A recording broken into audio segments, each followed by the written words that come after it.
Hello friends, this is Rashmi Singh. Welcome to my channel Unraveling Science. Let's have a moment of science, please. The art and science of asking questions is the source of all knowledge. Today's video's topic is life processes. In this video, we are going to learn about what are life processes, nutrition and its types, photosynthesis, human digestive system, human respiratory system, respiration in plants. All living organisms have certain common characteristics such as breathing, growing, requiring nutrition, producing offspring, responding to stimuli, etc. that distinguish them from non-living things. These processes continue to occur even when we are sleeping and not performing any action. The processes which are together perform the function of maintenance of life are called life processes. As you can see in the picture, life processes are nutrition, digestion, reproduction, excretion, respiration, transportation, etc. First is nutrition. The process of acquiring food that is needed for the nourishment and sustenance of the organism is called nutrition. The two main modes of nutrition are autotrophic and heterotrophic nutrition. Autotrophic nutrition occurs in plants and heterotrophic in animals.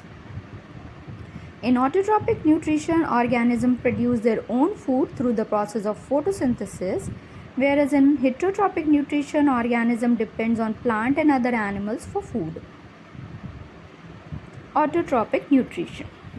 In this kind of nutrition, inorganic materials like carbon dioxide and water are utilized to prepare organic food by the process of photosynthesis. The organisms which carry out autotrophic nutrition are called autotrophs or green plants. Photosynthesis. Photosynthesis is an important process by which autotrophs prepare their own food. In photosynthesis, autotrophs convert carbon dioxide and water into carbohydrates in the presence of chlorophyll and sunlight. As you can see in the equation, carbon dioxide and water produce glucose and oxygen in the presence of chlorophyll and sunlight as shown in the picture.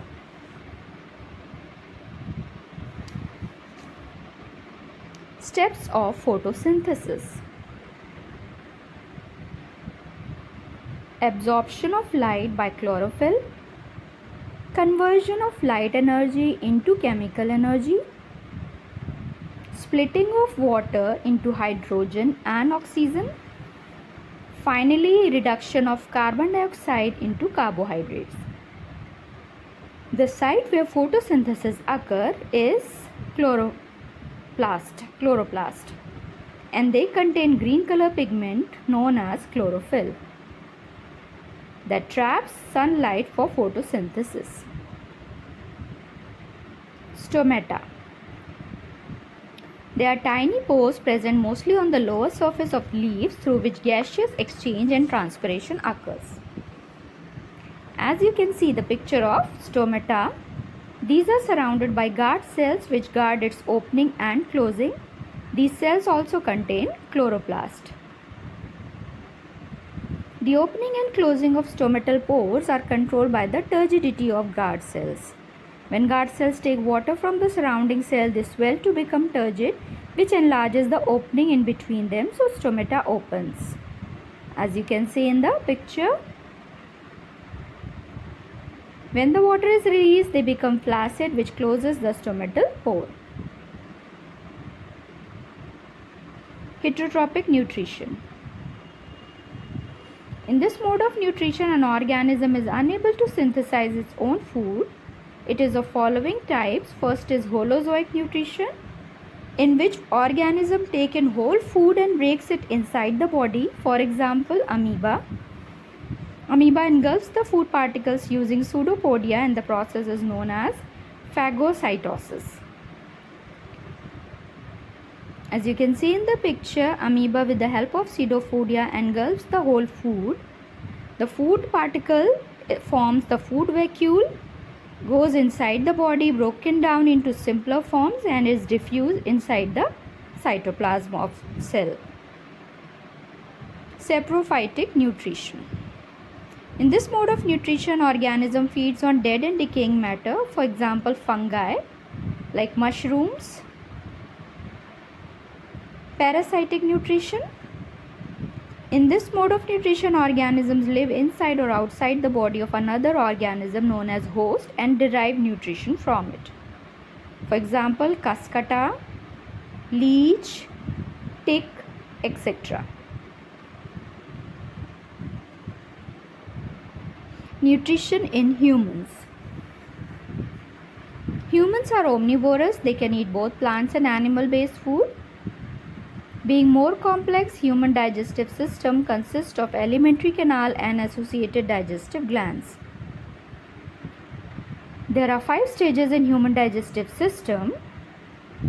First is ingestion, that is intake of food, then digestion, breakdown of complex food into simpler ones, then absorption, movement of digestive food, assimilation, utilization of food, and egestion, removal of waste products. Now as you can see in the diagram, the alimentary canal starts from the mouth and ends at the anus. So food enters into the mouth, then goes into the pharynx. From there they enter into the esophagus, which leads into stomach, then into small intestine, large intestine, then rectum, and finally ejected out through anus. Process of digestion. First part is the mouth, from where we take the food. The mouth has teeth, which helps in chewing and grinding of the food. Then it has tongue, which helps in rolling, tasting, swallowing, and pushing down the food. Then there are salivary glands in the mouth, which secrete saliva that contains salivary amylase enzyme. This enzymes convert starch into sugars. Now esophagus, then food enters into the esophagus, which take the food from mouth to the stomach by peristalsis, which is contraction and expansion of muscles of esophagus. Now the food enters into the stomach, where gastric glands are present, which secretes gastric juices. These gastric juices are of 3 types: pepsin, hydrochloric acid, and mucus. So pepsin enzymes break down the protein, HCl makes medium acidic, and mucus protects the inner lining of stomach. Now from stomach, the food enters into the small intestine, where intestinal enzymes are present, which converts carbohydrate into glucose, fats into fatty acid and glycerol, proteins into amino acids.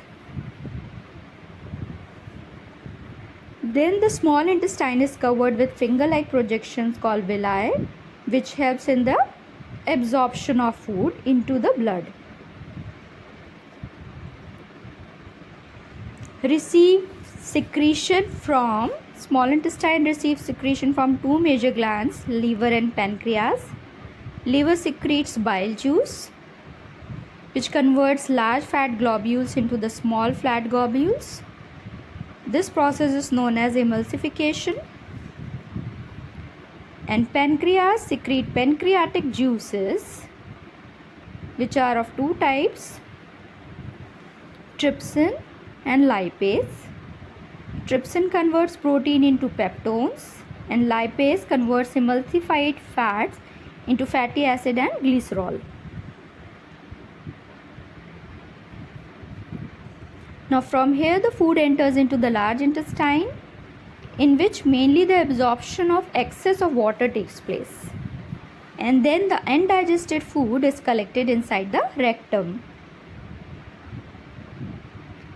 And from rectum, the undigested waste is ejected outside the body through anus.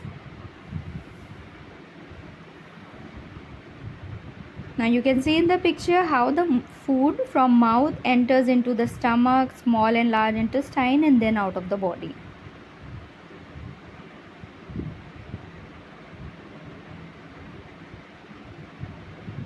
I've made a separate detailed video on the human digestive system. Do watch that. I will give you the link in the description box. Next life process is respiration. It is a process by which living beings utilizes the food to get energy. It is an oxidation reaction in which carbohydrates are oxidized to produce energy, which are stored in the form of ATP or adenosine triphosphate. ATP are stored in mitochondria. Respiration involves gaseous exchange, that is intake of oxygen from atmosphere and release of carbon dioxide. The process is known as breathing. Second is breakdown of simpler foods in order to release energy inside the cell. That is cellular respiration. Glucose molecule with 6 carbon atom is broken into pyruvic acid of 3 carbon atoms. Pyruvic acid is further broken down in mitochondria, and the molecule forms depend on the type of respiration that is taking place in the particular organism. So you can see in the diagram, glucose is converted into pyruvic acid inside the cytoplasm of the cell. Now pyruvic acid, in the absence of oxygen in some microbes like yeast, converted into ethanol and carbon dioxide and energy. In muscle cells, with the lack of oxygen, it converts into lactic acid and energy. And in mitochondria, in presence of oxygen, it's converted into carbon dioxide, water and energy. Respiration is of two types, aerobic and anaerobic respiration. Aerobic respiration takes place in the presence of oxygen and anaerobic in the absence of oxygen. Pyruvic acid is converted into carbon dioxide and water and energy. In anaerobic, it is converted into ethyl alcohol and lactic acid. I've made a separate video on the difference between anaerobic and aerobic respiration. We'll give you the link in the description box.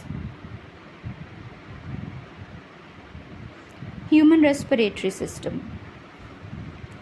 As you can see in the diagram,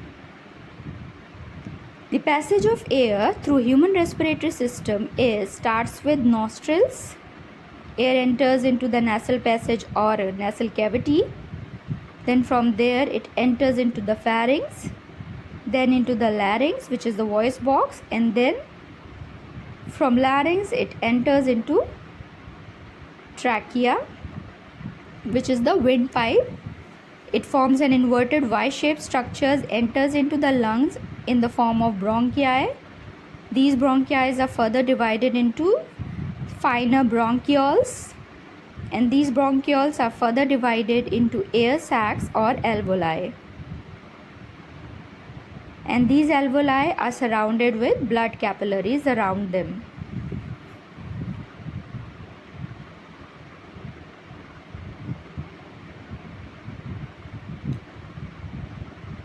Mechanism of breathing. It requires two steps. Inhalation is the first one, where diaphragm contracts and become flat in shape, which leads to the thoracic and chest cavity expansion. Ribs move upward. Volume of lung increases and air enters into the lungs. Second step is exhalation, where diaphragm relaxes back to its dome-shaped position. Chest cavity contracts. Ribs move downwards and come back to its normal position. Volume of lungs decreases and air is expelled out of the lungs.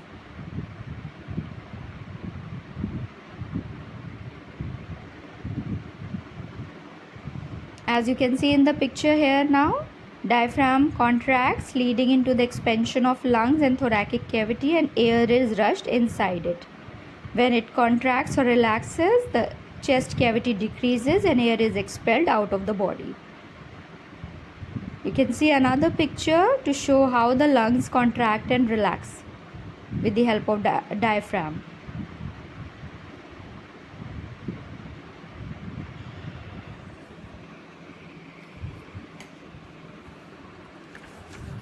So as you can see in the diagram, trachea or the windpipe divides into two bronchi, further divides into bronchioles.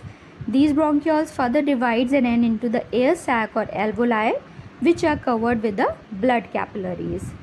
So now the gaseous exchange takes place between the blood capillaries and the alveoli.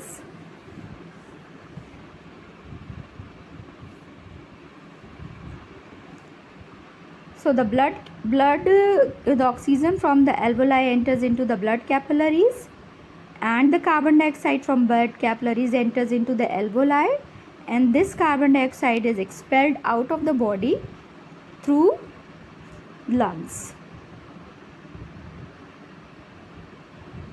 I've made a separate detailed video on human respiratory system. Please do watch it. I will give you the link in the description box.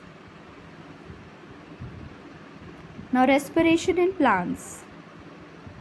Respiration in plants is similar than respiration in animals. Respiration occurs through stomata in leaf, lenticels in stem, and general surface of the root. Coming soon, part 2 of this video on life processes. Thanks for watching. Please do like, share and subscribe.